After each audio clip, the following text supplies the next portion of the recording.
अगर आप भारत में रहते हैं तो क्या 5 या 10 साल पहले आपने कभी फेमिनिज्म वर्ड सुना था? फेमिनिज्म का मतलब क्या है और क्या भारत जैसे देशों में फेमिनिज्म जैसे वर्ड्स का कोई मतलब है? 8th episode of let's think में आज हम मिलकर इसी सवाल का जवाब ढूंढेंगे। सोसाइटी के प्रॉब्लम्स को मिलकर सॉल्व करना और भारत के वैदिक नॉलेज और एक्चुअल हिस्ट्री को सबके सामने लाना ही हमारा मिशन है। अगर आप इस मिशन में हमारा साथ देना चाहते हैं तो इस चैनल को सब्सक्राइब कीजिए और हमारे वीडियोस को शेयर करके आपके अपनों तक हमारा ये मैसेज पहुंचाइए।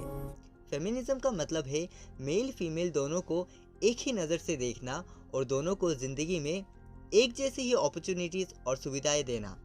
ये वर्ड लास्ट 5 या 10 सालों के अंदर बहुत प्रमोट किया गया है। इससे पहले शायद ही भारत में किसी ने इस वर्ड को सुना होगा।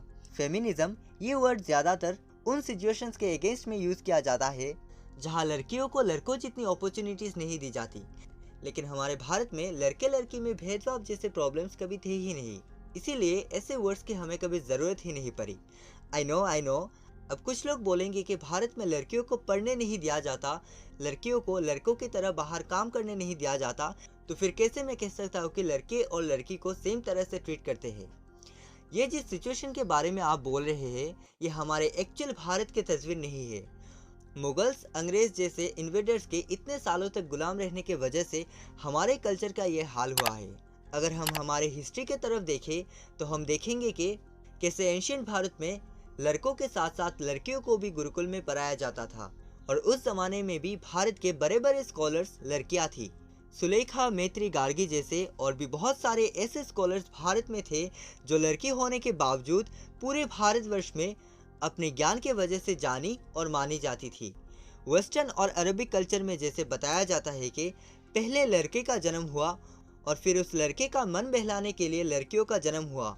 हमारे भारत का कल्चर इससे बिल्कुल उल्टा है। भारत में लड़कियों को लड़कों से ज़्यादा सम्मान दिया जाता है। वैदिक कल्चर में लड़कियों को देवी का स्थान दिया गया है। हमें बचपन से सिखाया जाता है कि ज़िंदगी में अगर कुछ भी अचीव करना है तो लड़कियों को सम्मान देना पड़ेगा। अगर धन चाहिए तो लक्ष्मी देवी की पूजा करनी होगी, अगर ज्ञान चाहिए तो देवी सरस्वती और अगर पावर चाहिए तो माँ काली या शक्ति की पूजा करनी होगी। दूसरे कल्चर में जहाँ गॉड सिर्फ लड़के ही होते हैं, वही वैदिक कल्चर में देवों के साथ साथ देवियों को भी उतना ही सम्मान दिया जाता है।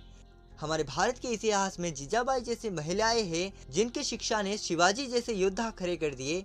वही लक्ष्मीबाई, उरा देवी और रानी अवंतीबाई जैसी हजारों योद्धाएं हैं जिन्होंने अपने मातृभूमि के लिए युद्ध भूमि में लाखों लड़कों को हरा दिया।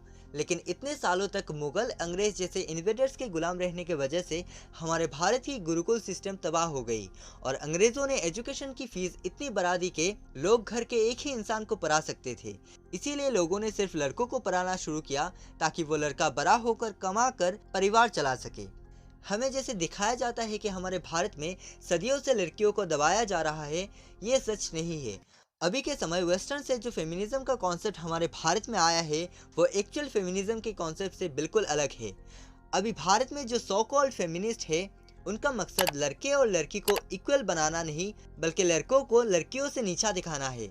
इन लोगों के मुताबिक अगर कोई लड़की बाहर ऑफिस में काम करे, पैसा कमाए और बिल्कुल लड़कों की तरह लाइफस्टाइल जिए तो वो फेमिनिज्म है। और वही अगर कोई लड़की घर में रहकर अपने परिवार का ध्यान रखे, अपने बच्चों की अच्छे से परवरिश करे, उन्हें पढ़ाए, प्यार दे और जिंदगी में आगे बढ़ने में मदद करे तो वो तो लड़कियों को दबाने का एक एग्जाम्पल बन जाती है। इस मेंटेलिटी का एक बहुत ही बुरा असर ये हो रहा है कि अब धीरे धीरे भारत के काफ़ी घरों में हस्बैंड और वाइफ दोनों ने काम पर जाना शुरू कर दिया है।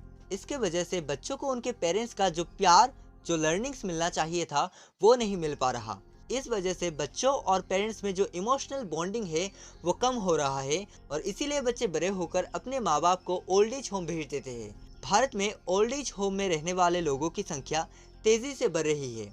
मैं ये नहीं कह रहा कि अगर दोनों पेरेंट्स बाहर काम करें तो वो अपने बच्चों का ध्यान नहीं रख सकते, लेकिन एक बच्चे का चाइल्डहुड बेस्ट तभी होगा जब वो स्कूल से घर लौटकर अपने पूरे दिन की थकान मिटाने के लिए एक पेरेंट को घर पे पाए।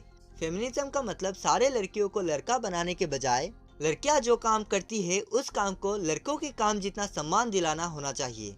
एक घर के हर मेंबर का ध्यान रखना, एक बच्चे को अच्छी लर्निंग्स देना और उसे ज़िंदगी के हर मुश्किल का सामना करने के लिए तैयार करना कोई आसान काम नहीं है। इन कामों को भी बाहर जॉब करना और पैसे कमाने जैसे कामों की तरह सम्मान देना चाहिए और एक परिवार की खुशी के लिए एक जॉब करने वाला हस्बैंड और एक हाउसवाइफ 50-50 जिम्मेदार है। इन बातों को सबको समझाना एक फेमिनिस्ट का असली मकसद होना चाहिए।